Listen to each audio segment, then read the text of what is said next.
रब इश्रह ली सदरी वयस्सिर ली अमरी वहलुल उक़दतम मिन लिसानी यफ़क़हू क़ौली अऊज़ु बिल्लाहि मिनश शैतानिर रजीम बिस्मिल्लाहिर रहमानिर रहीम। अस्सलामु अलैकुम व रहमतुल्लाहि व बरकातुहू। व्यूअर्स, आज मैं हलीम पकाने की तरकीब आपको बताने जा रही हूँ। ये बहुत मज़ेदार हलीम होगी। इसके लिए मैंने बौंग का गोश्त आधा किलो लिया है और साथ में मैंने ये साबुत मसाले जिनके अंदर ज़ीरा, बड़ी इलायची, बादियान का फूल और दालचीनी और सौंठ और तेज़पत्ता और उसके अलावा मैंने काली मिर्च, लौंग और गरम मसाला पिसा हुआ भी लिया है और चाट का मसाला। ये सारी चीज़ें मैंने इकट्ठे ले ली हैं और साथ में मैंने सिनेमन पाउडर भी आधा चमचा ले लिया है। अब जो साबुत मसाला है उसको मैं पीस लूँगी। साथ में अदरक लहसुन का पेस्ट और तकरीबन एक प्याज मैंने लिया जिसको मैं सुर्ख करके और गोश्त का मसाला बनाऊंगी। और दूसरी तरफ मैंने ओवरनाइट दालों का और जौ का मिक्सर जो है वो भिगो दिया था रात को। इसमें देखिए मैंने मुख्तलिफ़ किस्म की दालें और ग्रीन डाला है और उसको मैंने भिगो लिया। तकरीबन ये आधा किलो मैंने सारा मिला के लिया है। तो जब मैं बनाती हूँ हलीम तो उसके साथ में तकरीबन बराबर का मीट डालती हूँ।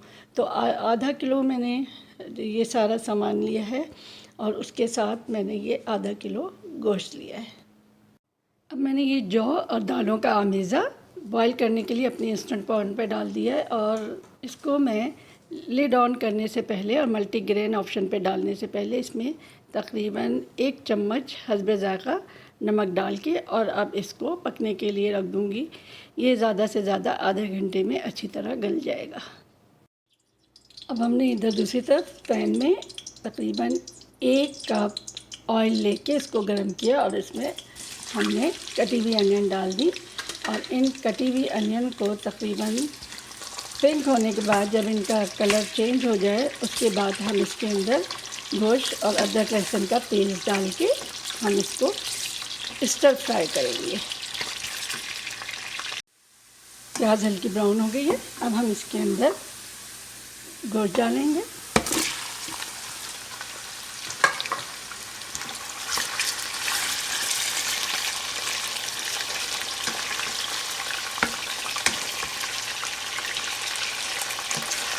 गोश्त डालने के बाद हम इसके अंदर अदरक लहसुन का पेस्ट डालेंगे और इसको अच्छी तरीके से भून लेंगे। गोश्त इसका फ्राई हो गया। ये अदरक लहसुन के पेस्ट और प्याज के साथ इसका फ्राई हो गया। अब इसके अंदर हम मसाला डालेंगे जो हमने पीस के रखा है और थोड़ा सा साबुत मसाला जैसे हम ज़ीरा भी डाल दें, थोड़ा सा इसके अंदर ज़ीरा डाल दिया और बादियान का फूल एक साबुत डाल दिया और पिसा हुआ गरम मसाला और सिनेमन पाउडर डाला और थोड़ी सी हमने साबुत काली मिर्चें भी डाल दी हैं और थोड़ी सी हमने लौंग भी डाल दी। अब ये सब डालने के बाद हम इसके अंदर पानी तकरीबन 2 से 3 कप पानी डालेंगे और हस्बे ज़ायक़ा नमक इसके अंदर डालेंगे। ये तकरीबन अच्छी तरीके से हो गया। अब हमने इसके अंदर 3 कप पानी डाल के और इसको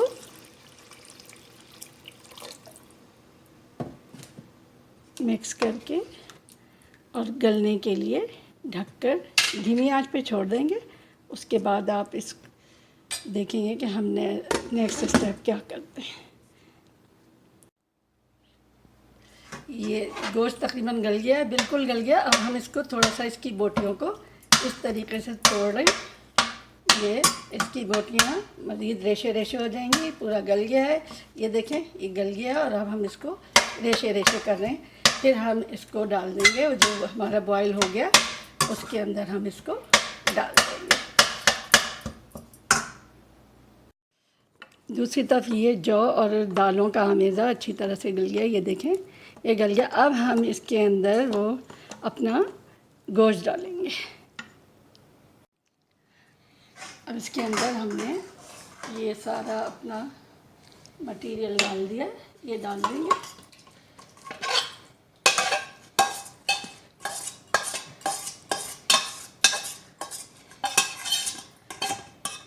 ये मसाला डाल के इसको अच्छी तरीके से ये चला के इसको मिक्स करके, और अब हम इसको सौते पे रख के पहले अच्छी तरीके से इसको जो है ना बॉईल करेंगे। जब इसके अंदर बॉईल हो जाएगा ये, फिर इसके अंदर तकरीबन 1 गिलास पानी डाल के और धीमी आंच पे बिल्कुल स्लो पे हम डाल के और इसको पकाना शुरू कर देंगे।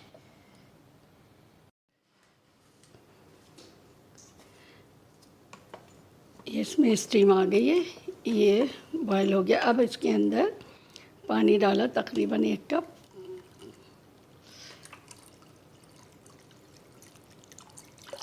आप चाहें तो ज़्यादा डाल लें, 1 से 2 कप कर लें, क्योंकि हमें अब इसको अच्छी तरीके से सौते पे डाल के हम इसको पकाएंगे।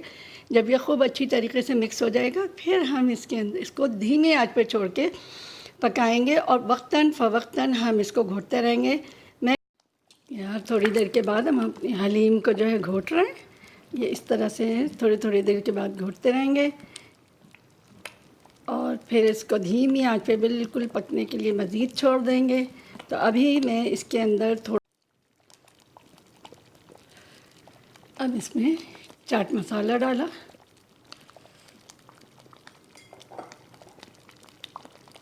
और थोड़ा सा गरम मसाला डाला,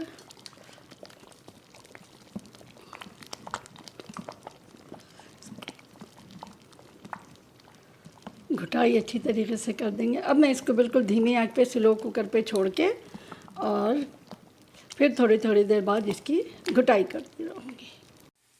अब दूसरी तरफ हमने ये प्याज सर्व कर लिया, इसके साथ हमने कड़ी पत्ता भी डाल दिया बघार के लिए। अब इसमें से आधी प्याज मैं रख लूँगी गार्निश के लिए, ऊपर से डाल दूँगी। साथ में लेमन डालूँगी और थोड़ा सा हरा धनिया और हरा पुदीना भी मैं डाल दूँगी। आधी प्याज निकाल के हमने इस तरह एक प्लेटर में टिश्यू पेपर रख कर उसके ऊपर डाल के इसको ठंडा करने के लिए रख दिया है। हलीम घुट चुकी है, लेकिन अभी मेरी ये हलीम तैयार हरगिज़ नहीं हुई है। अभी मैं इसके अंदर इसके दौरान ही, अभी हलीम पकने के दौरान ही मैंने इसके अंदर ये जो आधी प्याज फ्राई की थी कड़ी पत्ते के साथ वो डाली ऑयल के साथ, और ये अदरक डाला, हरा मसाला डाला और इसको डाल के अच्छी तरह से मैं चलाऊंगी। चलाने के बाद फिर इसको बिल्कुल लो फ्लेम पे पकने के लिए ढक के छोड़ दूंगी। ये हमारी लज़ेदार बेहतरीन हलीम तैयार है और ये बिल्कुल घुट गया। घुट के इसमें सिर्फ़ और सिर्फ जो जौ है वो थोड़ा सा मैंने उसको साबुत रखे हैं हल्के से, ताकि वो मुंह में आते हैं जब तो अच्छे लगते हैं खाते वक्त। और इसके बाद अब मैं इसको डिश आउट करती हूँ। जितना आपकी हलीम में जितना लेस आएगा, ये देखें, उतनी ही आपकी हलीम अच्छी होगी। ये देखिए इस तरह से। तो ये तकरीबन 4-5 घंटे की मुसलसल मेहनत का नतीजा है। मुस्तकिल इसको धीमी आंच पे रखे और के चलाया है। और अब थोड़ी देर के बाद मैं इसको डिश आउट कर लेती हूँ। ये मज़ेदार कराची स्टाइल हलीम तैयार है, ये देखें। और अब हम इसको डिश आउट कर रहे हैं। आप देखें बेहतरीन हलीम है ये। और फिर इसके बाद हम इसको गार्निश कर लेंगे। कराची कुकिंग विद समीना की कराची स्टाइल हलीम तैयार है। और इसके साथ हमने ये लवाजमात रखे हैं जिनके अंदर हरी मिर्च, अदरक, लेमन, धनिया, पुदीना, फ्राइड अनियन और चाट का मसाला। अब हम इसको बैठ के खाएंगे, इसको एंजॉय करेंगे। और इसके साथ ही अब कराची कुकिंग विद समीना को इस बात के साथ इजाज़त दीजिए कि कभी कभार हम क्या करते हैं कि कोई हमसे किसी के ख़िलाफ़ कोई बात करता है तो हम उसको आगे बढ़ा देते हैं, वजह इसके कि हम उस बात की सबसे पहले तस्दीक करें कि और आगे बढ़ाने से पहले उस फ़र्द से बात करें जिसके मुतालिक बात की गई है। तो मेरा ख़्याल है यही सही तरीक़ा है, वरना किसी को भी बदनाम करने के लिए अगर कोई गलत बात करते हैं तो आगे से आगे बहुत दूर तक चली जाती है। तो इसके साथ ही आप समीना को इजाज़त दें, इंशाल्लाह फिर किसी नई रेसिपी के साथ। और उम्मीद है कि आपने अगर मेरे चैनल सब्सक्राइब नहीं किया है तो ज़रूर सब्सक्राइब करेंगे और लाइक करेंगे और कमेंट्स देंगे अगर आपको पसंद आई है। अल्लाह हाफ़िज़।